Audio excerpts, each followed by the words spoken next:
Algunos de esos manuscritos usados por Erasmo son considerados hoy día por la inmensa mayoría de los eruditos bíblicos de inferior calidad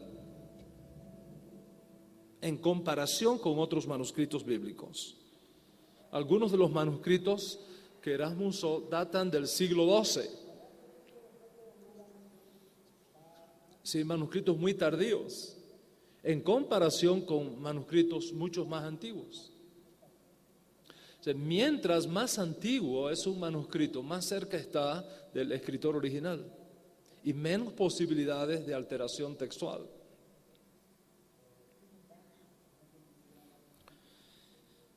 Consecuentemente, él se encontró con este problema. Es más, en su proyecto se dio cuenta, por ejemplo, que el último libro, el último capítulo del libro de Apocalipsis, del manuscrito que él estaba estudiando, no existía en griego. ¿Y qué hizo él? Tradujo de una versión latina ese capítulo al griego y lo añadió a los manuscritos que conformaban el cuerpo de su texto recibido para formar una edición del Nuevo Testamento griego. Es decir, que ni siquiera en el Textus Receptus está la totalidad de fuentes griegas, sino que tiene incluso fuentes tardías como la latina. El griego es una lengua extraordinaria. El griego es la lengua más cercana al hebreo que existe. Es más, en nuestra tradición judía se establece que en los días de Purim, la fiesta de Purim, como está contemplado en el libro de Esther, se debe leer la Megilat Esther en hebreo. Eso es lo ideal. Pero si no hay una copia en hebreo, sino en griego, se puede leer en griego porque mantiene el mismo nivel de santidad que el hebreo. Así que el griego es una lengua maravillosa, lo más cercana al pensamiento hebreo que existe. En la misma medida en que se traduce del hebreo al griego, se sufre una pérdida, pero no tan grande. Pero ya cuando empieza a traducirse del griego a otras lenguas, la pérdida con respecto al hebreo es mucho mayor. Martín Lutero, por ejemplo, decía, el hebreo es la fuente original del río. El griego, el cauce. Y el alemán, la desembocadura. En otras palabras, cuando una persona lee la escritura en alemán, no puede asegurar tener la totalidad de la riqueza que está en la fuente. Porque en el proceso muchas cosas se pierden por cuestiones culturales. El resultado de este trabajo de Erasmo es que se produjo un texto griego completo del Nuevo Testamento procedente de varias versiones griegas y cotejadas con creaciones del propio Erasmo, incluyendo pero no limitado a fuentes latinas y a una versión, y a esta versión que él creó se conoce como el texto recibido o Textus Receptus.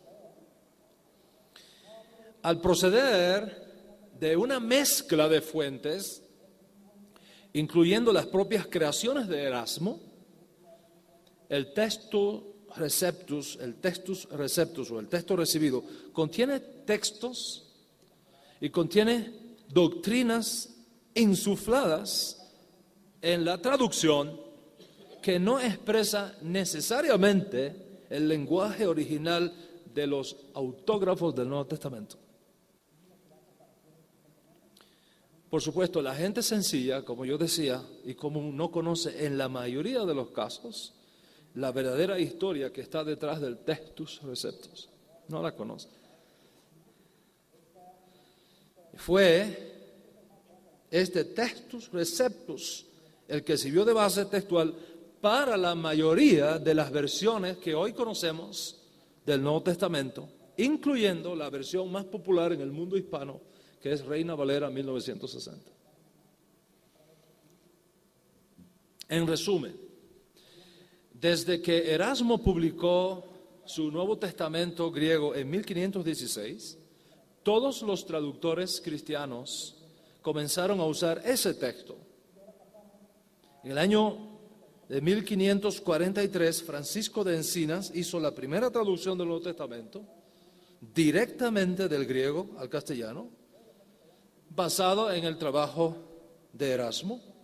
Y luego, finalmente, Juan Pérez de Pineda publicó una traducción del Nuevo Testamento en 1556 en Ginebra. Y él usó la misma base textual creada por Erasmo. Y en el año 1569, Casiodoro de Reina termina su trabajo de traducción para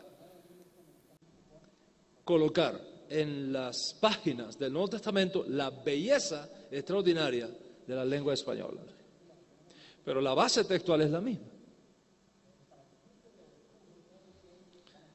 Lo que la gente no sabe es cómo se originó el Textus Receptus de Erasmo, y muchos, por emociones, más que por conocimiento, consideran dicho texto como inspirado por el Espíritu Santo, al mismo nivel que el autógrafo original.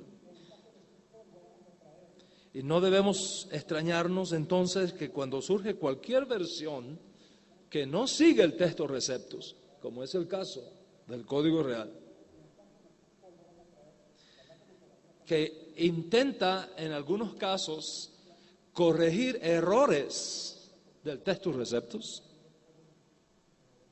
a la luz de los nuevos descubrimientos de la arqueología bíblica, la reacción no se hace esperar.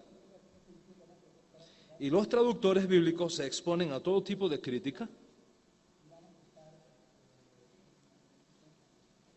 desde el sacrilegio hasta las herejías, por no incluir aquellos otros adjetivos más grotescos y perversos, tendenciosos y malintencionados, que no tienen nada que ver con el celo por la transparencia académica y teológica, sino simplemente para destruir ética y moralmente a lo que ellos consideran es un asalto al imperio y al palacio creado alrededor de estos estereotipos y estos paradigmas que no tienen una mentalidad abierta para entender que la ciencia bíblica, como toda ciencia, es una ciencia en desarrollo, que hay nuevos descubrimientos, que hay nuevas informaciones, y que si Reina Valera hubiera tenido toda la información que nosotros tenemos hoy día, habría hecho las correcciones a su propio texto, a su propia versión. Por ejemplo, a un pastor evangélico se le preguntó acerca de Reina Valera 1960 y respondió diciendo, y voy a citar textualmente: alguien me preguntó si yo estaría dispuesto a usar otra Biblia o revisar la que yo tenía. Yo respondí absolutamente que no, porque hacerlo significaba que no tenía la palabra de Dios o que la que estaba manchada y corrupta. Yo estoy plenamente convencido que Dios es y fue capaz de preservar su palabra hasta el día de hoy, y que no necesitamos a pseudos traductores, revisadores o restauradores para tener en nuestras manos la Biblia completa y sin errores, y poder llamarla con toda confianza la palabra preservada de Dios. Me estoy refiriendo a la Reina Valera de 1960.